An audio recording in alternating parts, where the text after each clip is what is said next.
Okay, folks, we're back with Smelling Trees with Eric Brandt.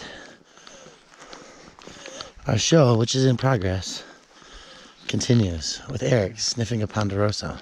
I was talking about these plants. They're not just these idle, passive organisms waiting to be eaten. They have a lot of defenses. Mm-hmm. So this tree has been burned. Mm-hmm. Survived a burn. It did. And what you see as a result It's healing. of the injury is all the sap. Yeah. So that's a defense. It heals itself. At the park we have a lot of pine beetle kill, and now a lot of Ips beetle. I can see there's life everywhere. Even in the burn. Oh yes, it's very there's like a vanilla, a little hazelnut to it. Yeah. That one's mild. When you get into these ponderosa forests on a hot summer day, the whole forest smells like this. Oh, I bet you. Before you think of plants as just these idle, passive things waiting to be eaten, try to eat the yucca. Isn't that a yucca fruit? Oh, this isn't the fruit, no. This is very spiny, very pokey. Ouch. Very pokey. No, I said isn't there Oh, there might be. the root or something of the yucca? But this is a plant that has developed ways of keeping you from eating it. From barks, sap, grass itself. Really look at grass and stuff. It's loaded with single barbs. This one's been cut by hand. Machine cut.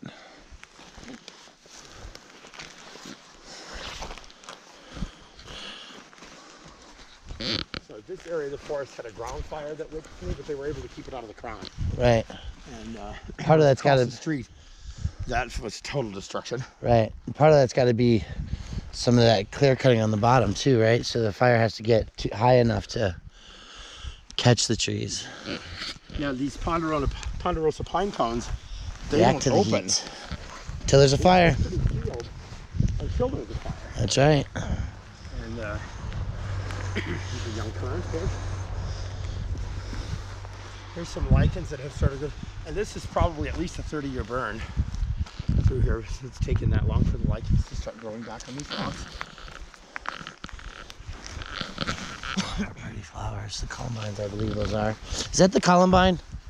That is not a columbine. Oh. What is it? Way too tiny. I'm not sure. Okay. Mr. Scientist. I used to have a maybe. book with a whole bunch of columbine flowers in it. It was a really great book. I don't have it anymore. Somebody tried to make a home there.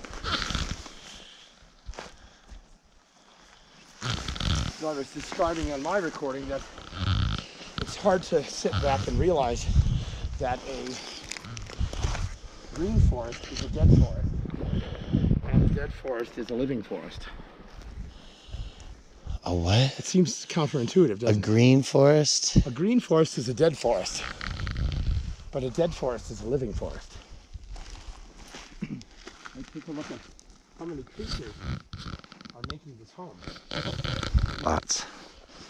Creatures live in these things. And the plants have defenses that keep things from living in them while they're still using it. There's a spider web. Right?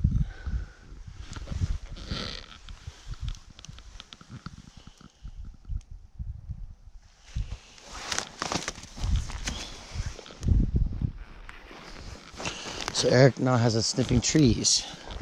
Yeah. So that one's probably not too big. Yeah, this one going down here will be nice to look at, right?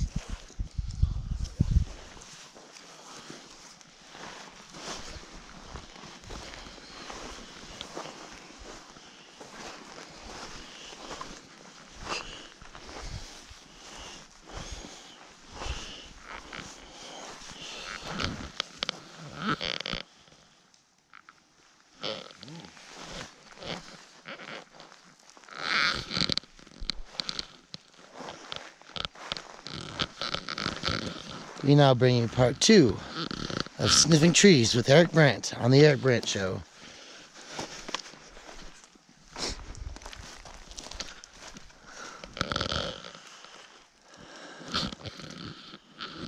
Ooh. Sniff that crack.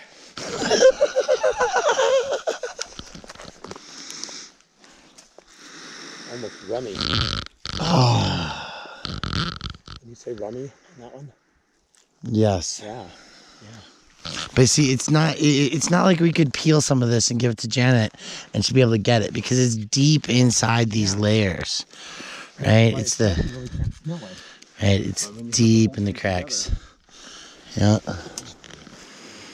Oh, that's a good one right there. That's a good one. Right there. Smell your crack.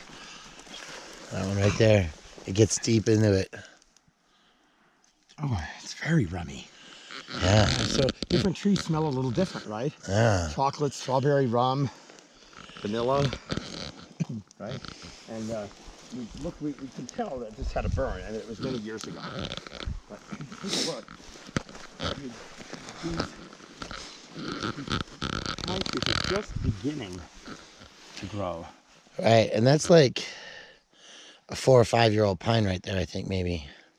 We'd have to find out when this forest burned, but I think it's been more than 4 or 5 years. No, I'm talking that one. Yeah, I'm not sure when it germinated, but you see all these pine cones, they don't just germinate. I mean, They take they're time. actually hard. Yeah. Yeah, you have to get them crisp. To survive through a fire. You gotta get them crisp and cooked up like that. I See? hate to use the word design, but they're configured in such a way that they're They have evolved. fire, and if the nuts survive the fires, then it kind of requires the fire to germinate.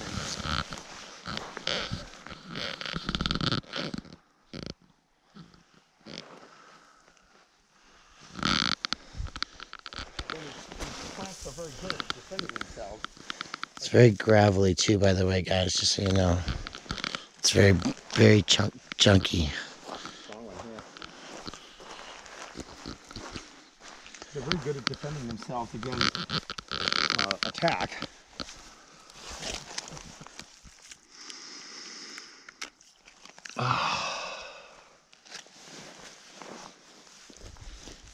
Do you think it'll travel?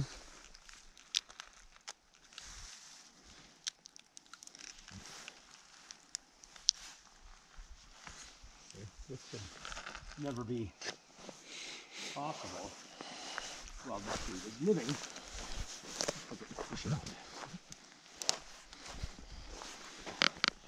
So this is why I tell people that a dead forest is a living forest. Mm-hmm. A living forest is a dead forest. It's alive. Yeah, you can see the bark and the insect burrow holes in there. This drilling is from a woodpecker. Oh, okay. Oh yeah, look at that. Absolutely, looking for grubs and stuff. This drilling is from a human.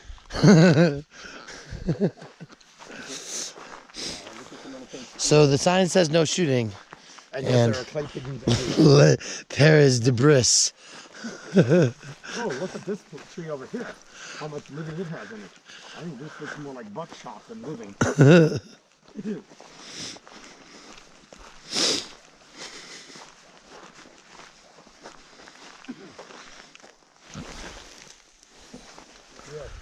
I think this is more like buckshot. What gave it away? Well, the Was it the plethora lead? of bullets definitely didn't give anything away. Yep, couldn't have figured that out. If you've never seen one, we can... Oh, great. Now your fingerprints are going to be on it. Oh, no. So, yeah, that's a piece of lead, folks. Yeah. That's the shot. Absolutely. That's kind of what they mean, getting the lead out. There's another one. Clay pigeons everywhere.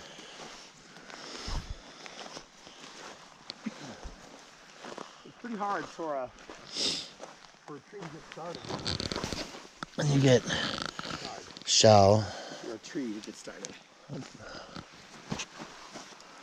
Yeah, and all these holes are not Would you say polystyrene? polystyrene. Oh, you found the polystyrene? I saw that. I was leaving it there for the critters to eat. these trees have been riddled with bullets. Okay. Not animal marks, but human marks.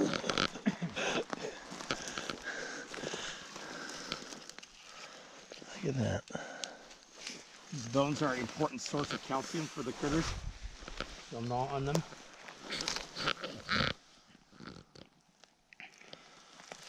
That's what I thought I saw earlier was bone when I found that polystyrene. Oh no, I know where you found that. Yeah. Yeah. There's another pretty rock. Huh. So this area has got a lot of old granite. Yeah. Yeah. Very decayed. So this has a lot of feldspar and a lot of quartz in it. Yep. And it cooled fairly slowly. So there are huge grains and separations. This protrusion cooled very slowly. It's per day. I remember my geology class, but barely. And the crystals are that big. Oh, look at that. That's just breaking off. Yeah, this granite through this area is pretty fragile, pretty decayed.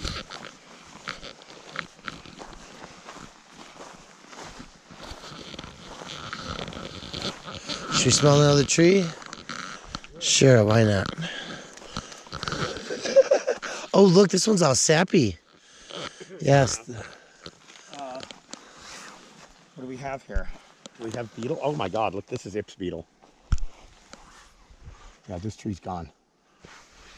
You can see the defenses there. It's still alive. The beetle can't invade a particularly healthy tree. Except the Ips beetle is pretty indiscriminate. The ponderosa pine beetle will actually send out pheromones to say, hey, I found one, guys. There's a vacancy at the hotel. And then when the tree is occupied, then it sends out more pheromones that say, hey, guys, this hotel has no vacancy. Stop. But the Ips beetle, which came over the ocean from, I believe, the Ips beetle doesn't have that same equilibrium with the ponderosa pine, and it just completely attacks it. These little holes are Ips, and you see this tree is still hanging on, still alive. His neighbor, not so good. You can see that there's been a lot of beetle in here, and the woodpeckers have gone after it. The woodpeckers have had their heyday here. They've had a lot of food off of this tree too, but you can tell from all this sap that the tree is still staving them out. This tree has no sap left. This tree's a dead tree. Let's give you guys a... This tree's still working on it, trying to push the beetle out. See how that bark just pops off like that? It's quite odoriferous.